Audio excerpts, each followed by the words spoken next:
Hello friends, welcome to the new episode of my channel. আমি অরিত্র। এখন এই ভিডিওর মধ্যে আমরা কথা বলছি স্ট্রেঞ্জার থিংস নিয়ে। তো স্ট্রেঞ্জার থিংস নিয়ে আমার চ্যানেলে কোনো ভিডিও নেই।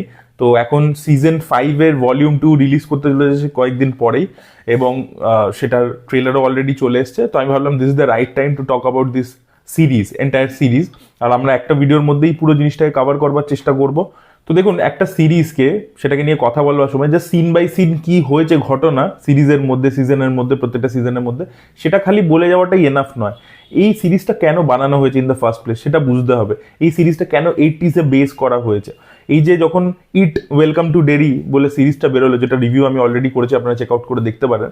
তো লোকে লিখছে যে this is another stranger things, but লোকে বুঝছে না যে স্ট্রেঞ্জার থিংস অ্যাকচুয়ালি ইট থেকে ইন্সপায়ার্ড।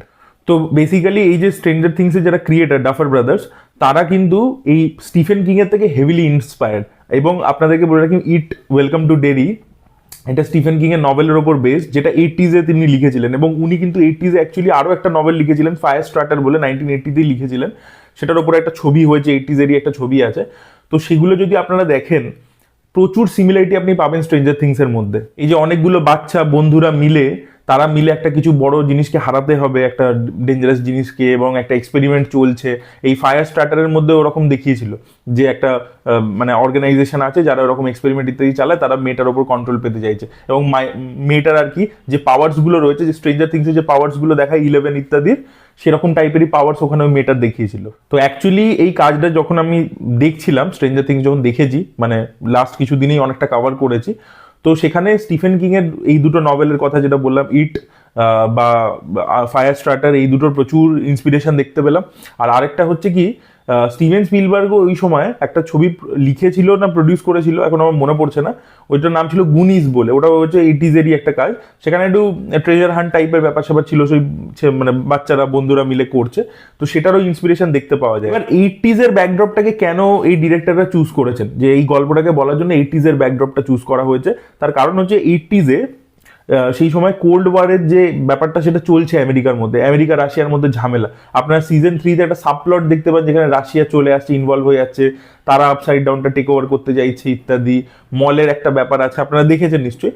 তো সেইগুলো কিন্তু ওই সময় আমেরিকান সোসাইটিতে এই ব্যাপারটা প্রচন্ড বেশি চলছে। এই কোল্ড ওয়ারের যে টেনশনটা, সেটা তখনও কিন্তু এক্সিস্ট করছে। 80s-এর আমেরিকাতে আপনারা যদি সেই সময় সিনেমা দেখেন, তো সেই সময় রকি 4-এর মতো ছবি হচ্ছে সিলভেস্টার স্ট্যালোনের, যেখানে কিন্তু রাশিয়াকে ভিলেন দেখানো হচ্ছে, আমেরিকাকে হিরো দেখানো হচ্ছে। তো এরকম জিনিসপত্র হতো সেখানে সেই সময় সিনেমাতেও। তো সেইটাকেই কিন্তু এখানে রিফ্লেক্ট করানো হয়েছে। ওই কোল্ড ওয়ারের যে থিমস ইত্যাদিগুলো, সেটা তখনকার দিনে 80s-এর যে ছবি হচ্ছে তাতেও রিফ্লেক্ট হতো। এখন যেহেতু স্ট্রেঞ্জার থিংসটাকে 80s-এ বেস করেছে, তাই জন্য ওই সাবপ্লটসগুলোকে ব্যবহার করা হচ্ছে। আরও একটা ব্যাপার 80s-এ যেটা হয়েছিল, এই যে মেন্টাল হেলথের এত অ্যাওয়ারনেস তখন কিন্তু 80s আমেরিকাতে ছিল না, ঠিক আছে। আর সেই সময়টাতে 80s-এ প্রচন্ড বেশি কনজিউমারিজম বাড়ছিল, মানে ক্যাপিটালিজম প্রচন্ড বেশি বাড়ছিল। তাই জন্য দেখবেন একটা পয়েন্টে দেখানো হয় যে হকিন্স জায়গাটাতে একটা মল তৈরি হয়েছে, ঠিক আছে। সবাই ওই মলের দিকে যাচ্ছে, অ্যাট্রাক্টেড হচ্ছে। তো mall is a symbol of consumerism, capitalism. তো সেইটাকে বোঝাবার চেষ্টা করছে। তো 80s-এর ওই অ্যাঙ্গেলটা উঠে আসছে। সেই 80s-এ কিন্তু না আমেরিকাতে দুটো শ্রেণী তৈরি হয়েছিল, তাদের মধ্যে এই ফিনান্সিয়াল ভেদাভেদটা প্রচন্ড বেশি হয়েছে। আর মেন্টাল ট্রমার ব্যাপারটা আমি কেন বললাম সেটা একটু পরে আসছে, আমি আরেকটা পয়েন্টে সেটাকে ক্লিয়ার করে দেবো।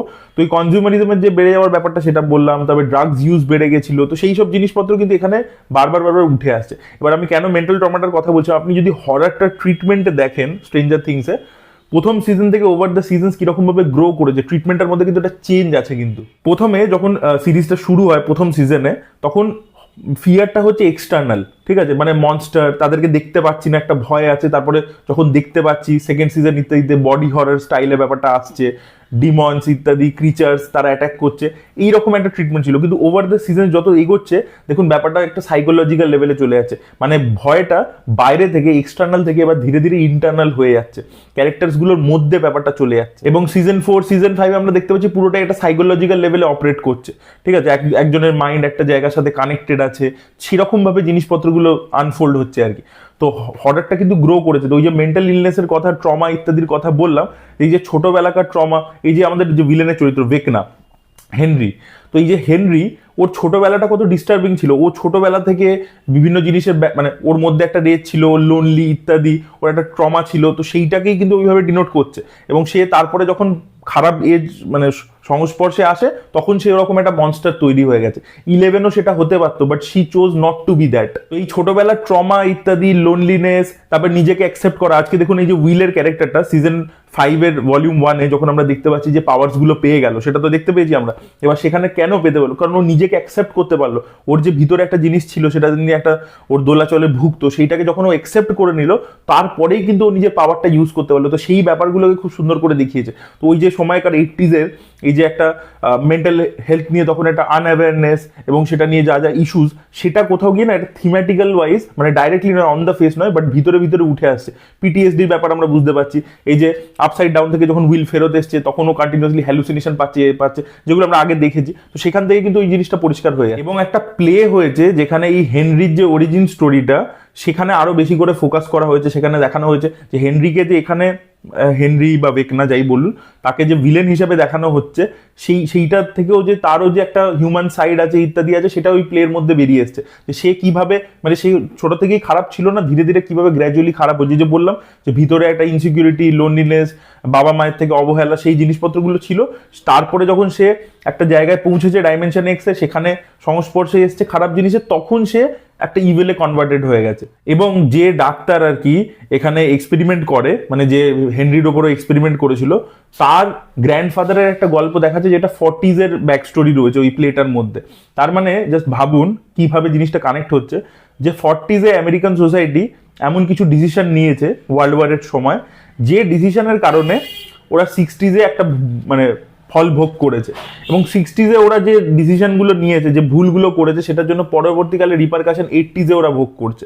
মানে একটা সোসাইটি যখন গ্রো করেছে, আপনার পাস্ট ডিসিশনসগুলোই তো প্রেজেন্টটাকে ইনফ্লুয়েন্স করে। তো সেইটা কিন্তু ওভার দ্য দেখুন গ্র্যাজুয়ালি এইগুলোকে ভেবে ভেবেই করা হয়েছে যে কোন সময় কোনটা হয়েছে। আর 11-এর চরিত্রটা আমার খুব ভালো লাগে। ব্যাপার হচ্ছে যে 11-এর যে চরিত্রটা, 11 কিন্তু 11-এর কাছে চয়েস ছিল খারাপ হয়ে যাওয়ার, একটা পয়েন্টে এসে কিন্তু খারাপের দিকেও যাচ্ছিল আর কি। সেই একটা গ্যাংয়ের সাথে মিশতে শুরু করেছিল ইত্যাদি, but she not chose to be that bad person. ঠিক আছে, শি ওয়াজ, মানে ওর কাছে পাওয়ার আছে, ও সেটার উপর কন্ট্রোল করবার চেষ্টা করেছে, নিজেকে প্রিপেয়ার করেছে এবং ভালোর জন্য লড়েছে।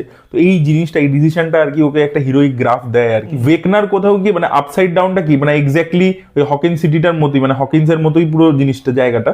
তো সেরকম ভাবে ভেকনা হচ্ছে আপসাইড ডাউনের আর কি একটা রিপ্রেজেন্টেশন, আর উল্টো দিকে হচ্ছে 11, যে হচ্ছে জাস্ট ওর মিরর ইমেজ আর কি, এটা বলা যেতে পারে। সিজন 5 এর যে ভলিউম 2 যেটা ট্রেলার চলে এসছে, তো সেই ট্রেলারটা দেখে আমার যেটা মনে হচ্ছে যে এদের সবাইকে টিম আপ করতে হবে। ঠিক আছে, যেখানে 11 এবং উইল একসাথে টিম আপ করে ভেকনার সাথে লড়তে হবে। এবং আমার কোথাও গিয়ে মনে হয় যে প্লেটা ওরা যেভাবে সেট আপ করেছে, এবং সেই প্লেটার মধ্যে কিন্তু এই যে হপারের সাথে ওর কানেকশন, জয়েসের সাথে ওর কানেকশন, সেগুলোকেও কিন্তু দেখিয়ে দিয়েছে। মানে যেটা আমি 60s এর বলছি, এবং আপনারা সিজন 5 এর ক্ষেত্রেও দেখেছেন যে 60s এর টাইম লাইনে কিছু জিনিসপত্র দেখিয়েছিল আর কি। আমার যেটা মনে হয় যে একটা লড়াই বিশাল বড় করে হবে, কিন্তু ভেকনাকে মারার জন্য নয়।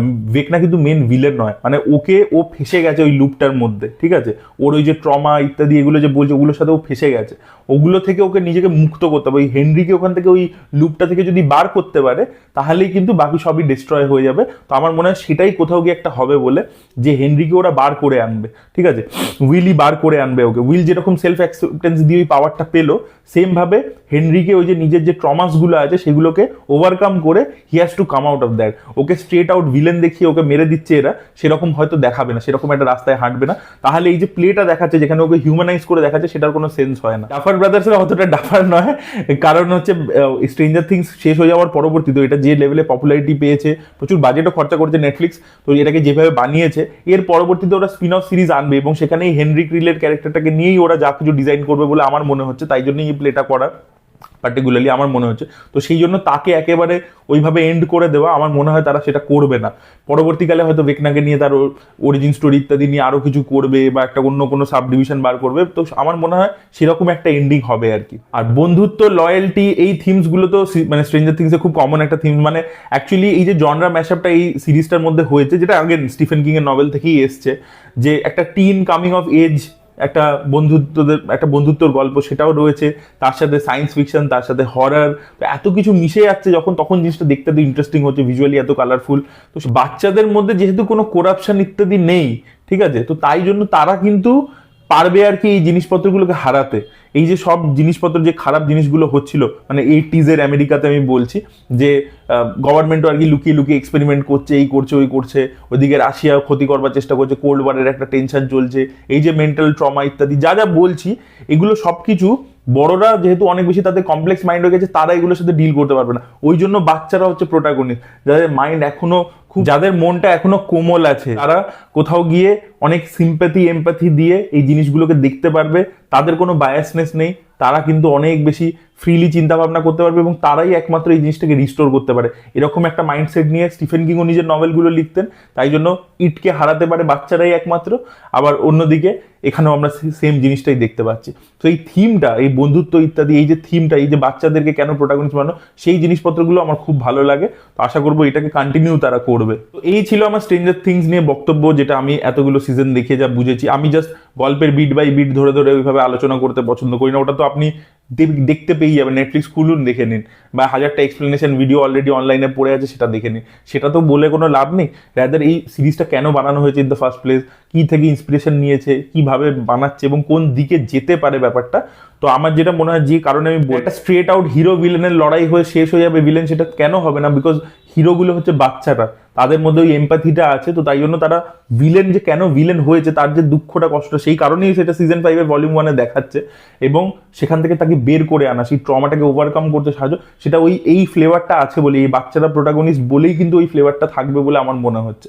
তো সেগুলো নিয়ে আমরা আলোচনা করলাম। আপনাদের কি ওপিনিয়ন, আপনারা এই সিজনগুলো দেখে আপনাদের কি এক্সপিরিয়েন্স হয়েছে, অবশ্যই কমেন্টে লিখে জানাতে পারেন। এই ভিডিওটা ভালো লেগে থাকলে লাইক করুন, শেয়ার করুন, চ্যানেলকে সাবস্ক্রাইব করতে ভুলবেন না। বাই।